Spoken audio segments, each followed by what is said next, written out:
네. 지난주에 강의가 재미가 없어가지고 안 오신 건 아닌가 하는 생각도 듭니다만, 예, 그러니까 열심히 매주 이렇게 강의를 들으시고, 또 보니까 이 강의가 또 끝나도 또 바로 또 이어지더군요. 그죠? 네.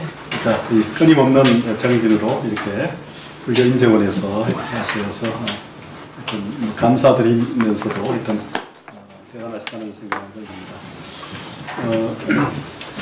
불교의 힘이랄까요?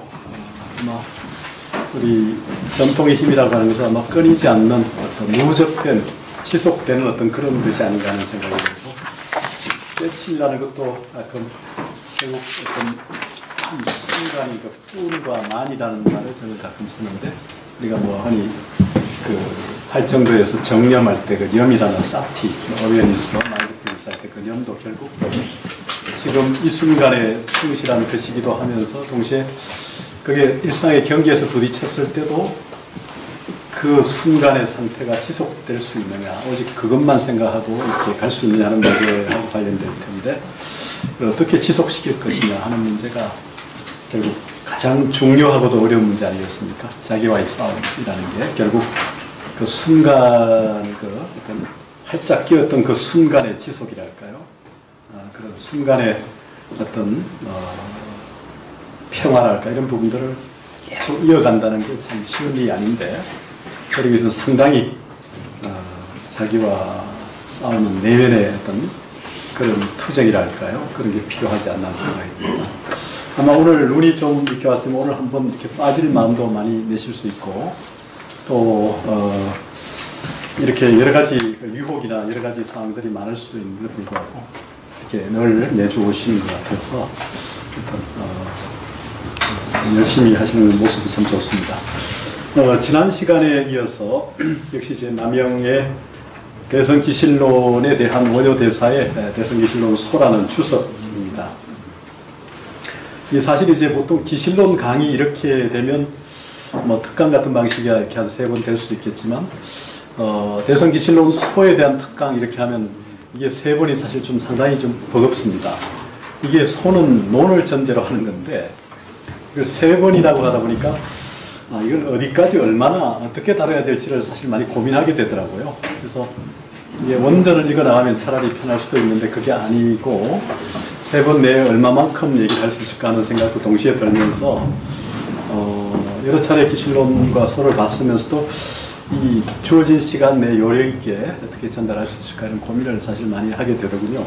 또 여러분들은 또 굉장히 많이 공부를 해오신 분들이신 것 같고, 그래서 어떻게 하면 이 시간을 의미 있게 보낼 수 있을까 하는 생각도 좀 했습니다. 지난 시간에 기실론에 대한 전반적 얘기를 좀 대강 했습니다만은, 오늘하고 이제 다음 1월 8일은 기실론 소에 대한 얘기를 함께 얘기를 해 가야 되는데, 아시다시피 기실론을 한번 읽으신 분 한번 손 들어 보십시오. 기실론을 읽으신 분. 예, 기실론 소를 읽으신 분. 예, 알겠습니다. 예, 아마 여러분들이 계시는 것 같은데, 이렇게 오늘 이제 원효대사의 기실론 소를 보면 되게 불교 철학자, 불교학자들의 저술들, 전통적으로 불교 논서의 특징이기도 합니다만은, 되게 이제 이름을 대성기실론이면 대자가 무엇이고 성자가 무엇이고 기신이 무엇이고 논이 무엇이고 이렇게 제목 이름에 대한 풀이가 항상 들어갑니다. 석제명. 근데 그 이전에 우리 지난번에 그 분과표를 지난주에도 제가 드렸고 오늘도 좀 확장해서 좀 같이 드렸는데, 대성기실론의 그 분과표를 잠깐 다시 한번 보시면요, 구조가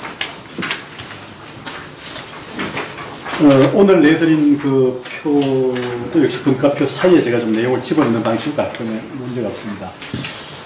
크게는 이제 대성기실론이 지금 진제번역본은 한 권으로 되어 있고요, 실찬안타 신역본도 한 권으로 되어 있습니다. 이제 원효대사 주석은 이제 2권으로 되어 있는데, 이게 우리가 이제 소기회본, 그러니까 별기라고 하는 조금 젊은 시절 작품은 기실론 전체를 다 다룬 건 아닙니다. 근데 그게 이제 별기가 한 권 이렇게 돼 있고, 그 다음에 이제 소가 2권으로 되어 있는데 이걸 합본하면서 상하로 나누니까 총 6권이 된 겁니다. 권 6이 되는데 현재 이제 이 구조는 소기 해본을 근거로 하면서 일단 기본적인 목차는 원효의 대성기실론 소 이전에 대성기실론 마명의 분과인데요. 처음에 보시면 종지의 몸체를 드러내는 표종체가 있고요. 그러니까 이제 그 원효 대사가 파악하는 방식들이기도 한데 그 종체를 드러내는 부분, 두 번째가 제목을 풀이하는 석제명이 있고요. 세 번째가 글에 의해서 뜻을 나타낸다는 의문현이 이 세 가지가 있습니다. 이 이제 전체 기실론을 바라보는 원효의 관점이 이제 큰 틀에서는 세 가지를 전제로 하면서 하나하나 이제 거기에 대한 설명을 해가는데 지난번에도 얘기를 들었습니다만 원효 대사의 그 강의 그 글에 쓰는 방식이 어떤 저술 논서에 대해서는 또 경에 대해서는 크게나마 세 가지, 제일 작아도 세 가지고 네 가지, 5가지, 6가지, 7가지, 10가지 이렇게 상미력경 종교는 10개 문으로 이렇게 나눠서 쓰고 있습니다. 그래서 이제 원효 사상을 이해하는 데 중요한 하나의 그 근거가 되기도 한데요. 쓰는 방식이 아주 보통하는데 이 문이라고 하는 거하고 이 논이라고 하는 방식을 원효 대사가 굉장히 자주 즐겼습니다. 이 문은 말 그대로 뭐 우리말에 말하면 이제 뭐 굉장히 다양하게 교문일 수 있고요.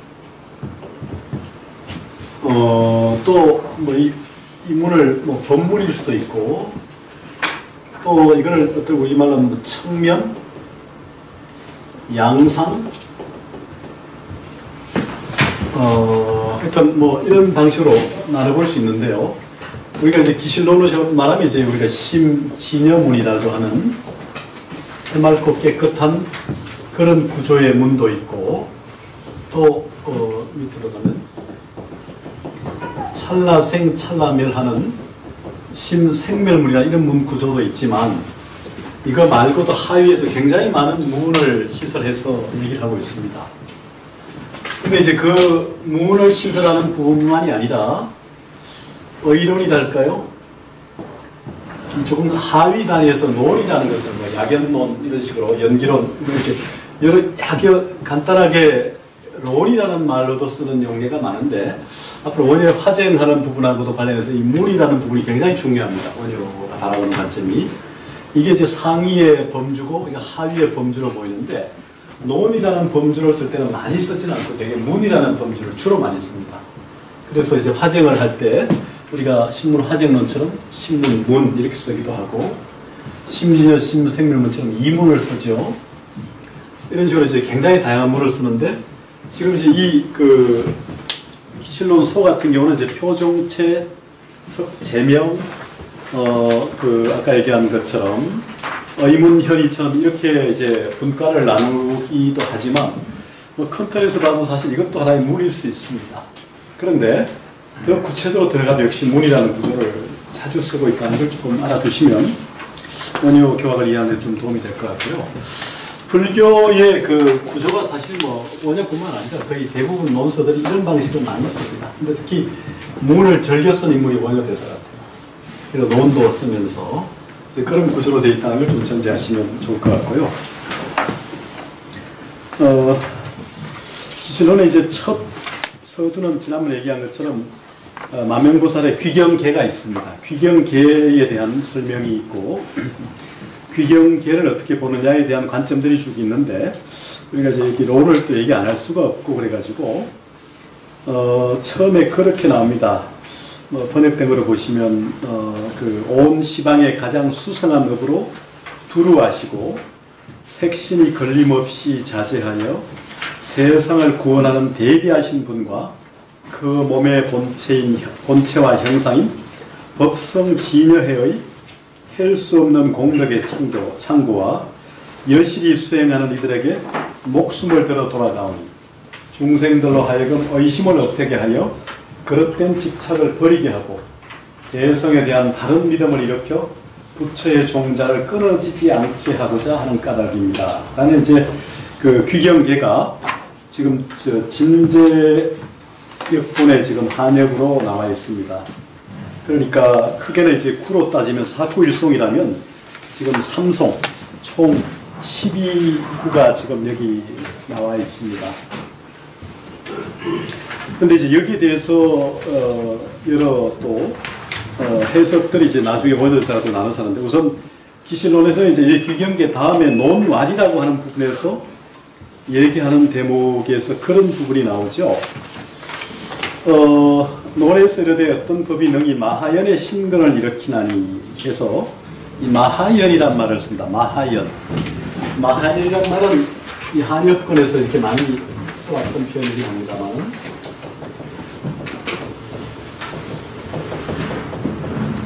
이게 이제 마하야나의 어명입니다. 마하연. 최춘 선생이 그 봉황사의 지정목사 뒤에 보면 우리나라의 처음에, 그러니까 우리가 불교를 받아들였을 때 초기에는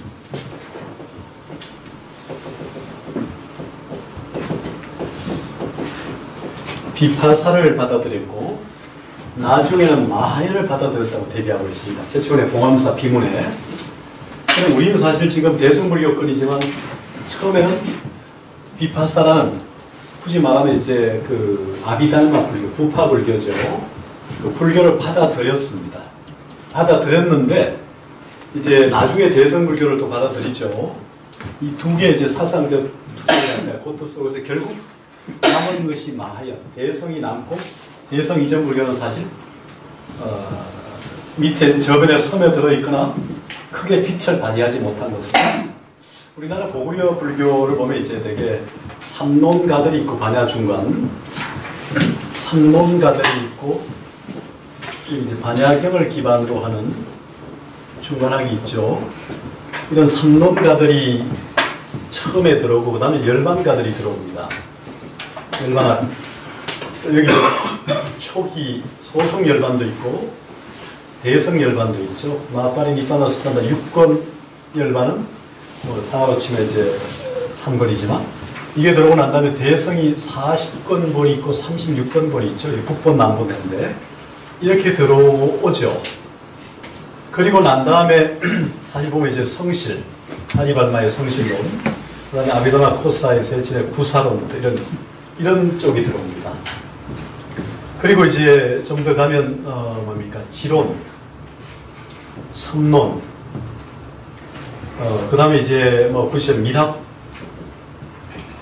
율학, 남산 율학, 그 다음에 이제 법상, 자은 법상, 이렇게 가고 첨태, 화음, 정, 토, 선법 이렇게.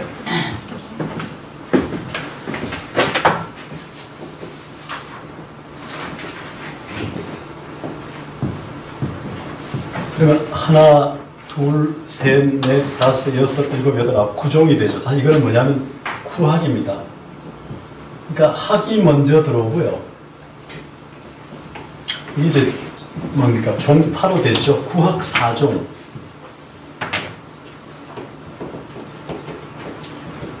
학종인데, 지식인들은 원래 신의 행정 믿고 이해하고 수행하고 정득하지만, 사실 지식인들은 뭡니까? 믿음 이전에 이 사량 분별은 이해가 되어야, 논리적 정합성이 있어야 받아들이잖아요. 그러니까 사실 학이 먼저 들어온 거예요.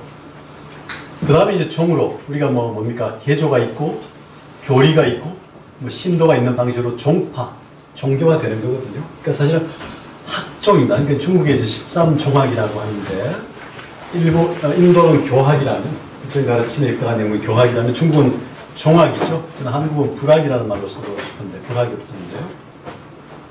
인도의 교학, 중국의 종학, 한국의 불학이라는 의미로. 근데 이제 어쨌든 간에 이 첨태, 화엄, 정태서는 가장 최종적인 중국 불교 사족이죠. 앞에는 사실 구학인데, 이 중에 성실, 구사, 뭐 지론도 열반계 연결되지만, 화엄경 십지품에 독립된 십지경에 대한 세친보살의 십지경론에 근거한 학파죠. 또 무착의 형, 대성론 이런 게 사실 뭐 다 연결됩니다만은 특히 구사 성실, 여기도 소성 열반이 있죠. 그러니까 초기에는 사실 성실이나 구사와 같은 부파불교, 달리 말하면 비바사가 우리나라에 들어왔던 겁니다. 그 예는 우리가 우리의 지황이라고 하는 학성이 있고 지황, 실제 유부의 대학자이고 또 뭐 삼론 이전에 삼론과 성실이 사실은 성실이 대성으로 잠시 분류되다가 우리나라 고구려 성랑대사에서 소성으로 다시 사성제 육법 중심의 논리라는 것이 밝혀져서 소성으로 바뀝니다만 성실종이 아주 성했어요. 우리나라도 고구려 때 백제도 그렇습니다. 백제 성실하게 대가는 뭡니까? 누구죠? 그 성실론소 16권을 일본에 가서 썼던 법장인가? 이런 인물이 있고요. 또 구사 같은 경우도 상당히 성했습니다. 구사도. 그래가지고 초기에는 나름대로 초기라 해봐야 한 4세기, 5세기 정도. 이건 중국도 마찬가지입니다. 그렇게 그때 시대의 불교가 사실 그런 불교가 성했기 때문에 그렇고 나중에 이제 대성 불교가 본격화되는 시점으로 치면 사실 뭐 지론, 선론 이런 게 들어오면서죠. 그리고 이제 교판을 쳤던 천태지자가 58교, 그러니까 양장 남쪽에 3, 북쪽에 8에서 남산 북칠 이렇게 이제 10종으로 정리하고 자신의 교판을 수립하잖아요. 58교. 그런 배경에서 이제 확연하게 구분이 되는데 어쨌든 간에 이제 이 사종이 중국 불교의 기반을 만들었지만 어쨌든 간에 이 비바사가 먼저 들어왔고 마현이 굳건하게 자리 잡았던 것은 중국도 마찬가지고 우리도 마찬가지로 보입니다. 일본도 부분적으로 외 시절에 외나라 그렇게 볼 수 있는데 그러니까 여기 이제 마하야는 마하야나의 음역인데 사실 대성기실론에서는 바로 쓰고 있지만 다른 데서 이렇게 많이 안 써가지고 통역이 잘 안 된 것처럼 보이지만 마하야나를 이쪽에서는 한역에서 이렇게 마하연으로 받아들여 왔다는 거. 그래서 이제 기실론의 서두에 보면 이 마하연 얘기를 합니다. 논왈, 유법, 능기, 마하연, 신건, 시공설, 서류 이렇게 쭉 나가는 부분들이 있는데요. 여기서 이제 기본적으로 마하연의 신건, 마하연에 대한 믿음이죠. 마하연 대성에 대한 믿음의 근기랄까 신건을 일으킨다는 거죠. 그 때문에 이제 거기는 5가지 부분이 있다 얘기하면 첫째가 이제 인연분, 둘째가 입이분, 셋째가 해석분, 넷째가 수행 신신분, 다섯째가 권수 이분. 이게 이제 기실론의 그 분과죠. 사실 상위에서. 여기에 대해서 이제 원효 대사는 항상 글을 쓸 때마다 이 논이나 경에서 말하고자 하는 바가 뭔가 이걸 먼저 밝히는 게 바로 여기 말하는 이제 표종체. 어떤 경우에는 이제 이렇게 종체라는 말 자체를 뭐 이런 말로 쓰기도 하죠. 종치문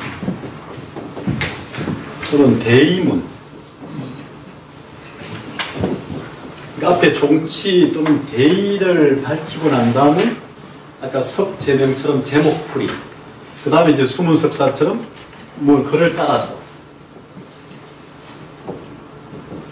하나씩 풀이해 가는 뭐 이런 식으로 이제 쭉 가죠. 수문석사 그 다음 여기 이제 아까 석제명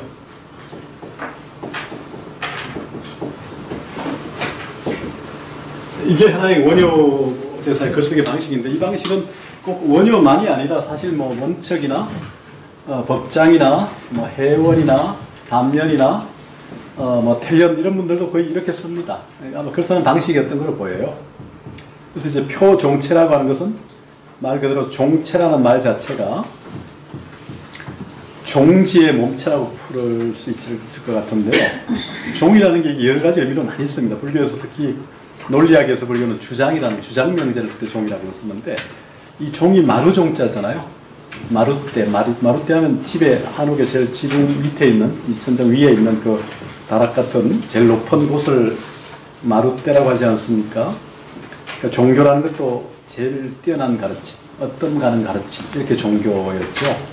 원래 릴리전이라는 그 영어 중세에서 리전이라는 신의 영역으로부터 근대적 인간을 발견하면서 이제 인간과 신이 분리됐던 이후에 다시 릴리전이라는 방식을 통해서 그 신의 영역과 재결합, 리전이죠. 이렇게 했던 것을 이제 일본의 19세기 말에 니시 아마네라는 서주라는 계몽주의 철학자가 릴리전을 종교란 말로 부르죠. 종교. 우리가 지금 아는 한자 수로들은요, 많이 바뀌었지만요, 이 종교, 뭐 건축, 미술, 음악, 윤리, 이런 등등의 말들이요, 동양의 없던 말들입니다. 불교에는 종과 교가 따로 있긴 했죠. 이게 전부 일본이 19세기 말에 서주라고 하는 니시아마네라고 하는 이 계몽주의 철학자 1880년 전후에 활동했는데 유럽에 유학 갔다 와서 이 서주라는 학자가 근대 서양의 여러 과학 기술을 동양의 한자를 빌어서 새롭게 번역한 개념들이에요. 이게 전부 다. 우리는 그걸 그대로 갖다 쓰는 겁니다. 우리가 쓰는 대부분의 말들이 일본에서 만든 말들이 굉장히 많아요. 특히 학술 용어가 많고 건축 용어. 우리가 뭡니까 오야붕 이런 거 뭐 십장 이런 등등의 건축이나 이런 데 이것도 마찬가지지만 학문 용어에도 굉장히 많이 일본 학자들이 번역한 용어를 쓰고 있다는 거죠, 우리가. 그래서 그걸 되게 잘 모르는 경우가 있는데, 최근에 한 4년, 5년 전에 우리 대학교 교수님이 아마 그 일본에서 조어된 한자 사전을 냈죠. 그거 하나 구해봤는데 당대하던데요. 우리가 흔하게 쓰는 말들이 뭐 법률 용어나 뭐 여러 가지 용어들이 대부분 일본에서 만들어진 말들을 쓰고 있거든요. 그러니까 우리가 지금 만든 말들이 사실 별로 없어요. 일본이 아무래도 이제 훈독 중심으로 해왔기 때문에 번역하는 데 훨씬 유리했을 수도 있는데 우리는 되게 음독을 주로 했기 때문에 어떤 간에 한번 그런 고민을 할 필요가 있습니다. 그래서 여기 말하는 종치문, 대의문 같은 이런 표현들이 원효대사가 많이 쓰는데 서두에 보면 이제 기신론을 자신이 어떻게 받는가를 살펴볼 수 있는 그런 대목이 바로 표종체라는 겁니다. 잠깐 한번 보겠습니다. 처음 종지의 몸체를 드러내는 것은 원효의 대의문, 종치문이 사실 뭡니까? 되게 지금 전부 그 사륙변례문으로 많이 됐거든요. 사륙변례문. 사륙변례문 들어보셨죠?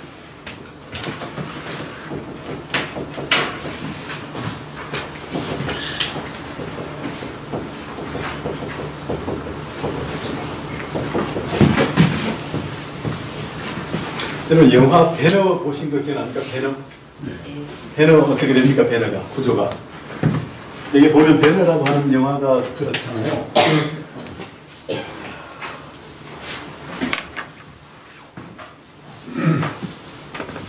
이 한자가 가지는 장점일 수 있고 한글도 그게 저는 가능하다 생각하고 한글로도 그런 말 우리말로 그렇게 좀 쓸 필요가 있다는 생각을 하는데 문장 구조가 주어 술로 구조잖아. 일반적으로 주어 수로 보호도 있고 목적어도 있고 많이 있지만 자 여기 보면 이제 주부와 술부라는 구조 이게 이제 배너의 SP랄까요?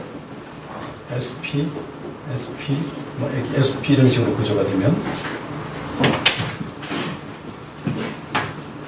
뭐 마치 이렇게 우리가 뭐 찰톤, 해수톤하고 율구린내가 이렇게 사람들을 그러니까 말을 타고 밀고 나갈 때 이렇게 가서 막 계속 달려가는 것처럼 주부, 술부 이렇게 대비되는 거죠.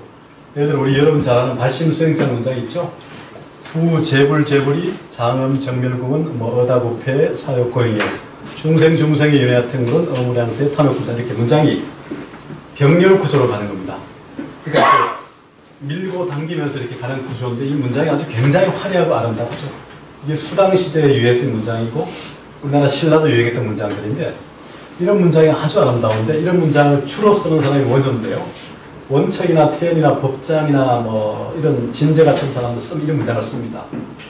우리 식으로 하면 뭐 이문열의 뭐 삼국지에 만연체를 쓰는 것도 영향을 받은 것 같긴 한데 하여튼 이 주부 술부의 관계를 적절하게 안배가면서 이렇게 밀고 당기는 가급적 짝수는 좋죠. 이렇게 우리가 글을 쓸 때도 두 사람을 대비하는 경우가 있고 세 사람을 대비하는 경우, 네 사람을 대비하는 경우가 있는데 두 사람이나 네 사람 방식이 좋죠, 사실. 묶어서 이렇게 같이 개별적인 둘도 가능하고 둘씩 묶어서도 가능하죠. 물론 세 사람 대비도 가능한데, 그러니까 그런 구조식으로 문장을 쓴단 말이죠. 여기도 마찬가지고 원어 문장이 주로 대의문, 종치문이 그런 모습이 많이 나타납니다. 앞에 명문장들이죠. 상당히 깊고 경우에 따라서 노자나 장자의 영향도 좀 보이고, 근데 그 시대는 뭐 하나의 지식인들이 보편적으로 봤던 하나의 고전이니까 저 대성의 몸체됨이 고요하여 정막하며 깊어서 거룩하다. 조금씩 이제 변화가 있긴 한데요. 뭐 어디에 끊어있기에 따라 좀 다를 수 있습니다. 그러니까 대성의 체됨이, 여기 이제 원문을 우리가 없기 때문에 그렇긴 한데,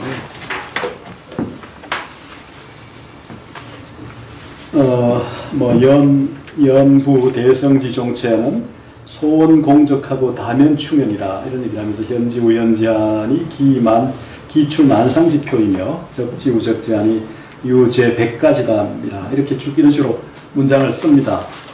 그런 식으로 쭉 쓰는데요.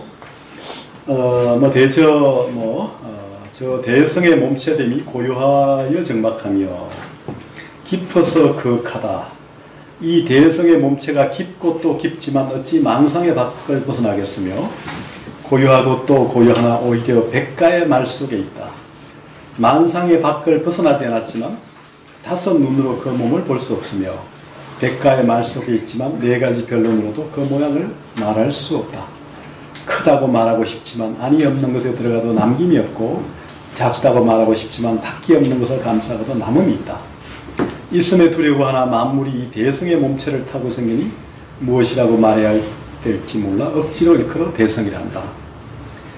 이제 굉장히 많은 내용을 사실 얘기하고 있어요. 그러면서도 굉장히 함축을 하고 있죠. 여기 이제 원요 문장의 종체문, 그러니까 이것도 있지만 여기 이제 그 이전의 문장을 꼬리를 잡고 맞물려가는 방식으로 이렇게, 그러니까 이제 뭐 SP 만약에 이렇게 됐으면 다시 여기서 말할 그 수로나 이 단어를 다시 맞물려서 쓰는데 1, 2, 3, 4 이렇게 되면 여기 그 다음 순서는 4부터 거꾸로 3, 2, 1 이런 식으로 우리가 글을 쓰죠.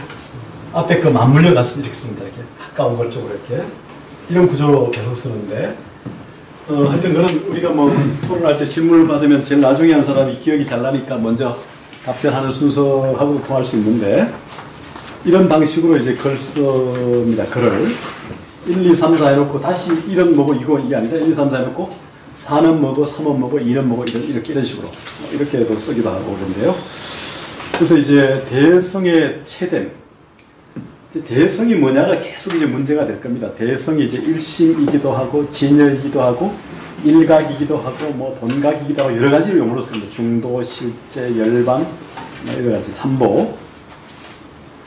어떤 의미에서 대성은, 여기서 대성은 우리가 이제 법학형식으로 말하면 소성에 상대되는 대성을 넘어선 일성이라는 의미도 있는데, 기신론에서는 대성은 사실 일성과 통하는 부분이 있죠.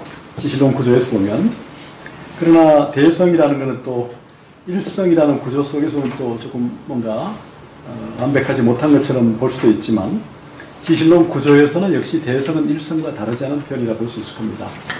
그래서 저 대성의 몸체됨이, 단히 말하면 이제 대성지 위체야는 이런 말을 지금 원인으로 쓰고 있어요.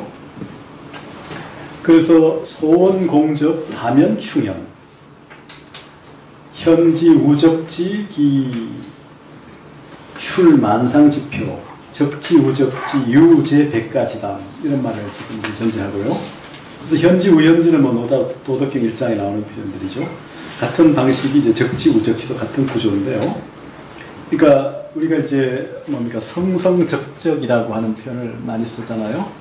또 그게 뭡니까 혼침 도거와 대비해서 쓰기도 하고, 동시에 또 뭡니까 그 육바라밀의 선정과 지혜를 짝지을 때도, 정해할 때도 그렇게 짝짓잖아요.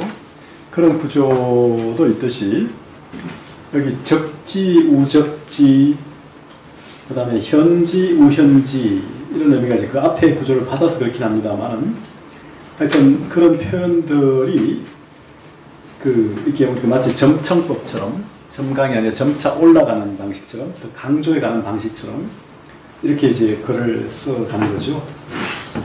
우라는 또, 이게 참 미당 서정주 씨의 묘미가 또 그렇게 울었나 보다. 이 또라는 의미인데요. 또. 저도 가끔 시를 쓰면서 그걸 많이, 이제 또를 원용하는데, 보고 또 보고. 그죠? 그러니까 성성접접도 저는 또렷또렷하고 고요고요하다 이렇게 푸는데요. 성도 또렷또렷함, 접도 고요고요함, 이렇게. 우리말에 뭐뭐하고 뭐뭐하다는 이렇게 반복 누적이 점청되잖아요. 보고 싶고 또 보고 싶고 보고지고 보고지고 이렇게 고 할 때 그 또 이런 의미가 현지 우현지 적지 우현지 할 때 그 누적되는 점청의 의미가 강조에 관한 중요한 수사이다 저는 생각하는데요. 그래서 이제 거기에서 그 다음에 문장이 바로 아까 얘기했던 이 원문이 지금 그 마시를 못 느끼고요. 앞에 걸 받아가지고 이제 비상표야는 이렇게 오한불능견 기초하고 그러니까 제언리야는 사변불능담 기상이다 이런 식으로 앞에 글을 받아가지고 또 그걸 첨해해 갑니다. 그리고 또 그래서 이제 형상에 밖에 있지 않으나 5가지 눈으로 오한의 눈으로 그 몸을 볼 수 없으며 말 속에 있지만 4가지 변론으로도 그 형상을 말할 수 없다. 그러니까 굉장히 아주 완곡한 표현을 쓰는 것 같아도 말하고자 하는 바가 분명히 있죠. 그래서 욕언대의, 입무내의 마교하고 욕언미호무의 유여. 이제 장자에서 말하는 치소문에 치소문에 지대무에 하는 것처럼 그 방식을 그대로 사용한 것으로 보이는데요. 크다고 말하고 싶지만 안이 없는 데로 들어가도 남음이 없다. 작다고 말하고 싶지만 밖에 없는 것을 감싸고 남음이 있다. 대성의 무궁한 작용, 공력을 얘기하고 있죠. 우리가 이제 보통 언어의 세계로 자꾸 가두려고 하잖아요. 우리 이제 직립 이후에 언어적 동물이다 보니까 모두 언어를 통해서 자꾸 인식하고 언어와 존재를 동일시하고 언어와 존재를 또 동일시하는 것으로서 그걸 실체시하지 않습니까? 그래서 이제 이 도저한 벽에 빠지게 되는데 이제 선은 그 언어의 벽에서 벗어나게 일깨우잖아요. 초언어, 사실은 굳이 말하면 날현실, 순현실을 통해서 언어를 넘어서는 언어 이전의 세계를 자꾸 일깨워줌으로써 자유를 추구하는 거잖아요. 사실 불교가 대자유를 추구하는 것처럼 선도 역시 마찬가지지 않습니까? 여기 가장 큰 문제가 이제 언어잖아요. 언어 결국. 윤회도 우리가 업종자 말고도 명언종자에 언어종자가 있죠. 윤회 주체 중에 가장 중요한 게 언어종자와 업종자, 행위종자 함께 있는 거죠.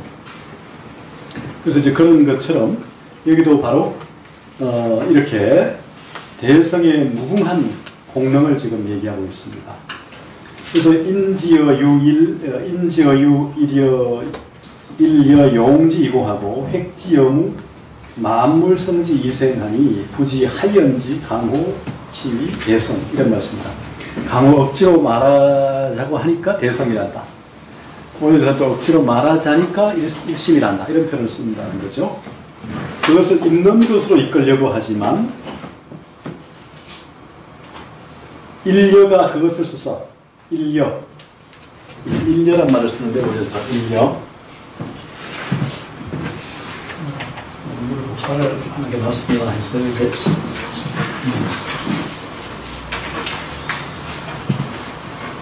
불교가 이제 항상 여기 지금 원조에서 일여 만물 이거 좀 두 개를 대비해서 쓰는데요. 일여하고 만물. 일여 그러니까 일여가 그것을 써서 공하고 그것을 없는 것에 두고자 하지만 만물이 그것을 타고 생겨난다는 거죠. 그래서 이제 일여와 만물, 그러니까 그것을 인지어유, 일여용지이공하고 획지어무, 만물성지 이생이라 해가지고 지금 이제 여기에서 일여하고 만물을 대비해서 얘기하고 있습니다. 그래서 결국 그것을 어찌 말할 수가 없어서 무엇으로 말해야 할지를 알 수가 없어가지고 굳이 말해서 대성이란다는 말인데요. 그래서 진리의 세계를 어떻게 설명하느냐 할 때 불교에서는 대개 뭡니까? 불생불멸할 때 이런 상으로 설명을 많이 하죠. 이런 상. 동그라미 하나. 이게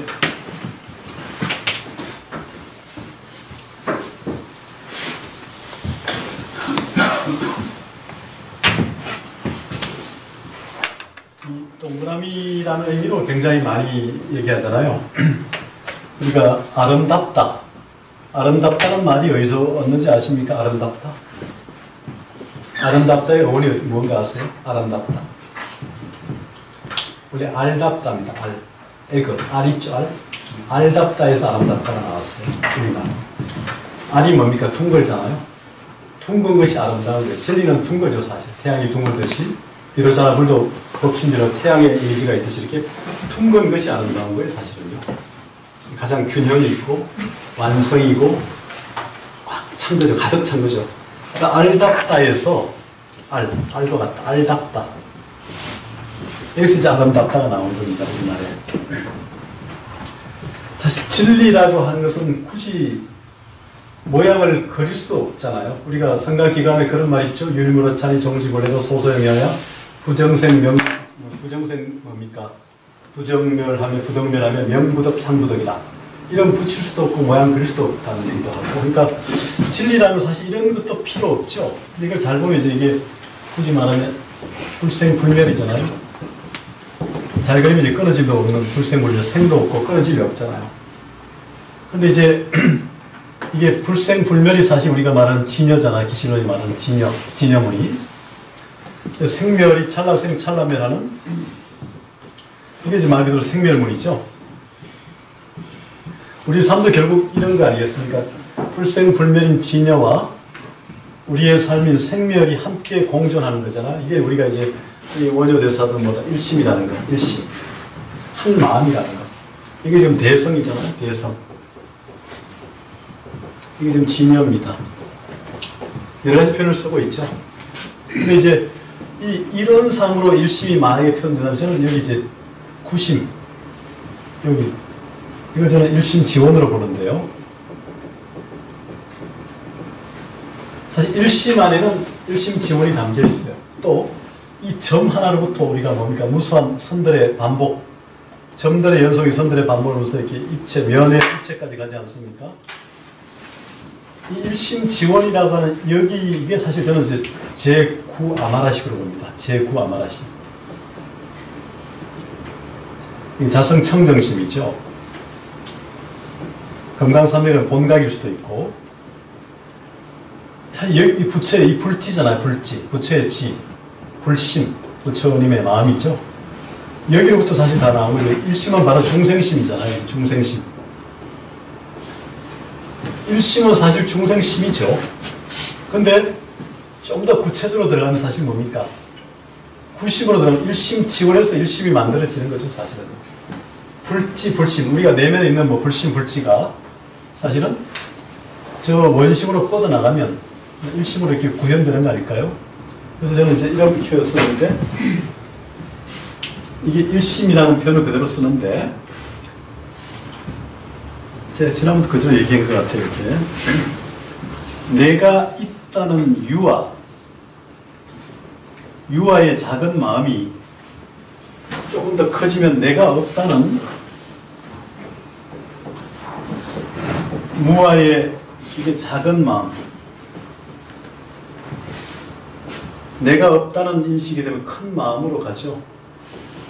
근데 이게 끝이 아니라 내가 있다 없다를 넘어서는 대야. 이제 말하면 진화죠, 진화. 진화의 마하트마, 진화의 마음이 더 큰 마음이 있죠. 더 큰 마음. 그러니까 중생은 일심이 다중생이 있고 일심이 중생심인데, 저 부처와 같은 큰 마음이 될 수도 있고, 나라는 에고 중심의 작은 마음을 가진 존재일 수도 있어요. 그러니까 이게 하나의 이런 상이라고 하는 일심 안에 작은 나와 큰 나와 더 큰 나가 다 있는 거예요. 이게 더 큰 나로 확장된 사람도 있겠지만 아직은 작은 나에 머문 사람도 있고 조금 큰 나라로 가는 사람도 있겠죠. 더 큰 나라로 가는 게 결국 부처가 되는 걸 텐데, 우주적 마음을 내 마음에 함정하는 그런 존재. 사실 그런데 그걸 자각하지 못하는 거니까 그런 존재로 가는 거겠죠.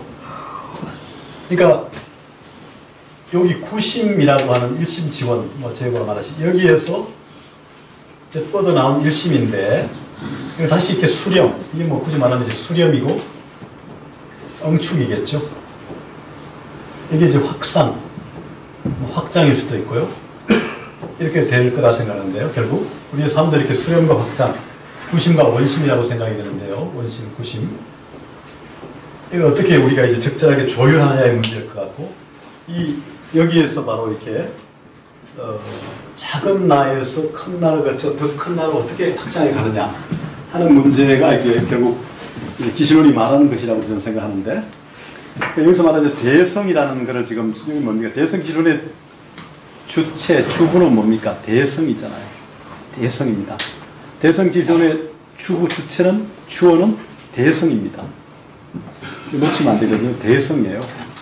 그 대성은 우리가 다 가지고 있는 대성이고, 일심이고, 중생심이죠. 그래서, 오한이라고 하는 우리가 유관, 해안, 천안, 유관, 천안, 해안, 법안, 불안. 우리가 금강에 오한이 있죠. 오한으로도 그 몸을 다 볼 수 없습니다. 백가의 말 속에 있지만 네 가지 별론, 사무예라는 사무예로도 다 볼 수 없다는 거예요. 모양을 말할 수 없다는 거죠. 크다고 말하고 싶지만 안이 없는 것에 들어가도 남김이 있고, 작다고 말하고 싶지만 밖이 없는 것을 감싸고 남습니다. 있음에 두려워하나 만물이 이 대성의 몸체를 타고 생기니 무엇이라고 말해야 될지 몰라 억지로 일컬어 대성이란다. 대성의 이미지가 좀 잡힙니까? 네. 잡으려고 해도 잡을 수가 없고, 보려고 해도 볼 수가 없고, 들을 수 없는 그런 노자에서는 뭡니까? 이 힘이 그러죠. 홀랑해서 황홀하다, 홀황. 그걸 이제 도의 형용을 되게 홀랑하다고 얘기하잖아요.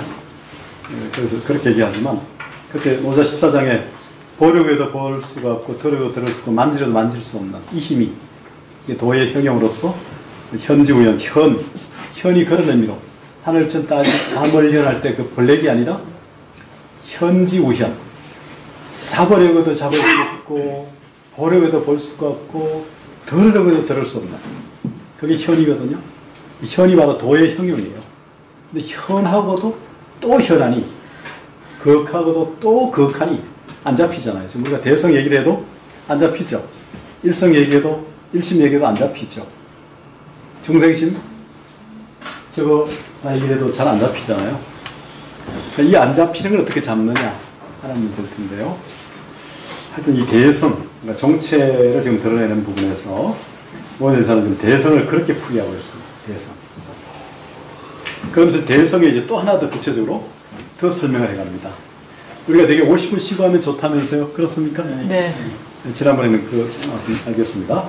그래서 지금 종지의 몸체를 드러내다라고 하는 부분에서 지금 대성을 얘기하고 있습니다. 대성. 대성은 저기 말하는 것처럼 아까 뭡니까? 이려와 만물을 다 아우른 것일 수도 있고요. 또 여기서 말하는 일심의 다른 표현이고, 진여의 다른 표현이고, 불지의 다른 표현이고, 불심의 다른 표현이죠. 진여에도 우리가 언어에 의지하는 진여와 언어에 의지하지 않는 진여가 또 있는데, 그래서 본각에 대한 문제, 그러니까 원효대사는 기실론의 입장하고 금강산매경의 입장이 조금 더 다른 뉘앙스가 보입니다. 원효대사는 기본적으로 구역유식가였어요.